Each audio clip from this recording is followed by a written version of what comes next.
Welcome प्यारे बच्चों, हम पढ़ रहे हैं कृषि विज्ञान कक्षा 7 और आज हम शुरू करेंगे पाठ नंबर 4 उर्वरकों के प्रकार एवं मृदा परीक्षण। चलिए इसके अभ्यास प्रश्न शुरू करते हैं। प्रश्न 1 है, सही उत्तर पर सही का निशान लगाइए। नंबर 1 है, वजन के आधार पर वायुमंडल में प्रतिशत नाइट्रोजन पाया जाता है।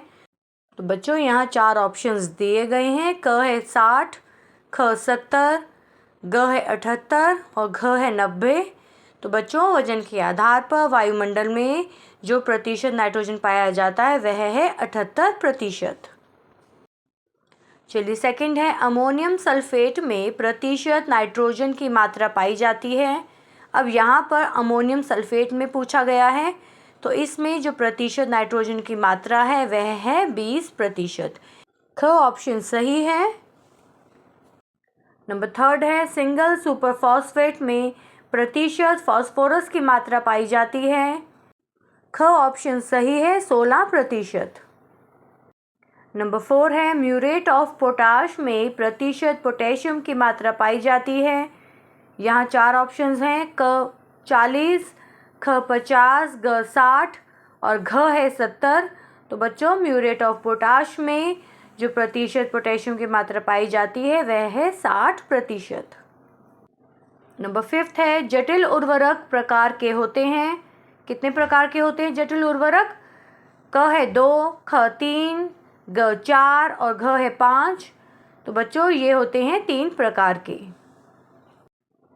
नंबर 6 है, जैव उर्वरक मृदा में बढ़ाने के लिए प्रयोग किए जाते हैं। क नाइट्रोजन, ख फास्फोरस, ग पोटाश और घ सल्फर। तो बच्चों जैव उर्वरक मृदा में नाइट्रोजन बढ़ाने के लिए प्रयोग किए जाते हैं, इसलिए क ऑप्शन सही है बच्चों। फिर नेक्स्ट है प्रश्न नंबर 2, रिक्त स्थानों की पूर्ति कीजिए।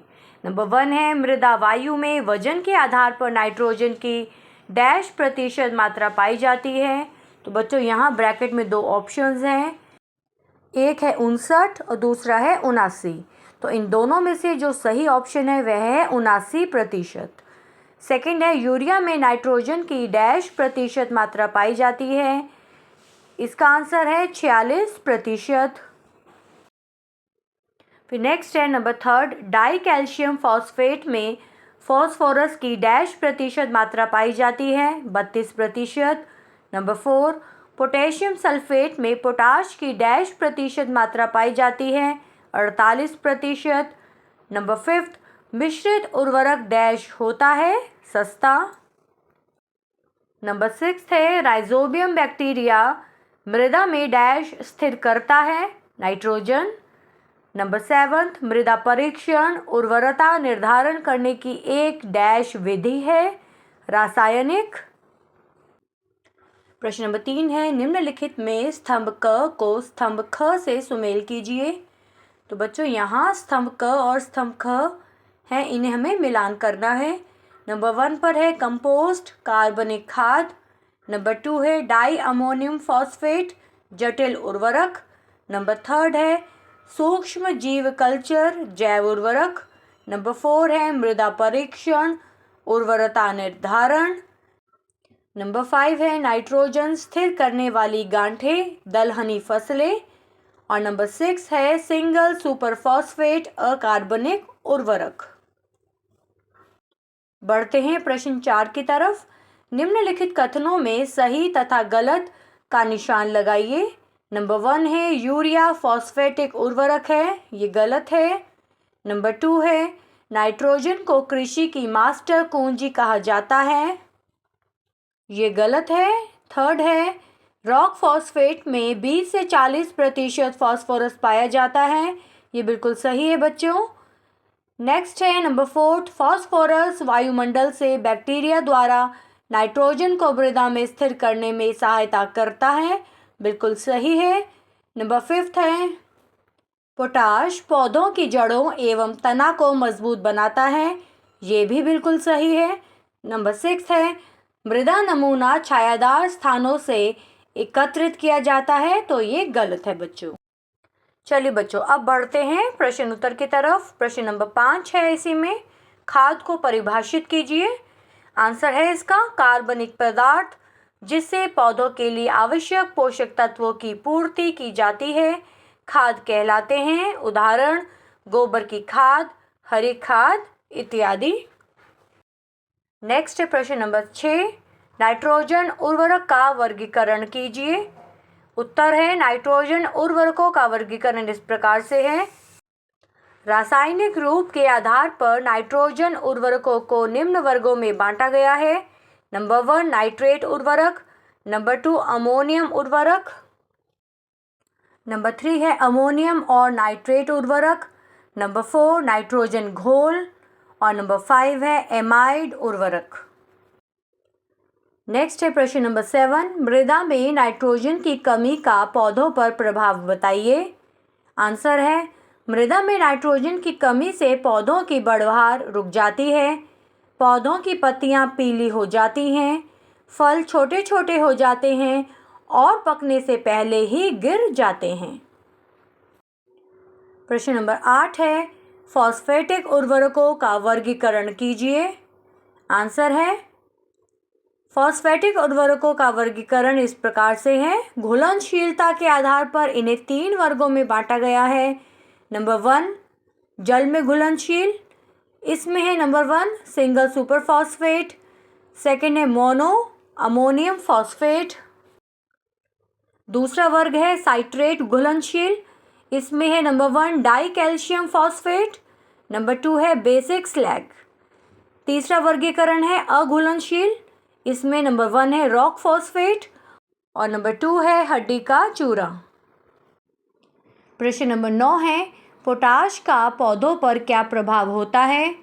आंसर है पोटाश का पौधों पर प्रभाव, यह पौधों की वृद्धि और फलों की चमक को बढ़ाता है, पौधों में बीमारियों से लड़ने की क्षमता बढ़ जाती है, यह तना और जड़ों को मजबूत बनाता है, पोटाश की कमी से फसलें देर से पकती हैं। प्रश्न नंबर 10 है मृदा परीक्षण क्यों करना चाहिए। आंसर है मृदा परीक्षण की आवश्यकता, मृदा का परीक्षण किया जाता है जिससे पता चलता है कि मृदा फसल उगाने के योग्य है या नहीं, मृदा से अच्छी पैदावार मिल सकती है या नहीं। प्रश्न 11 है जैव उर्वरक क्या है।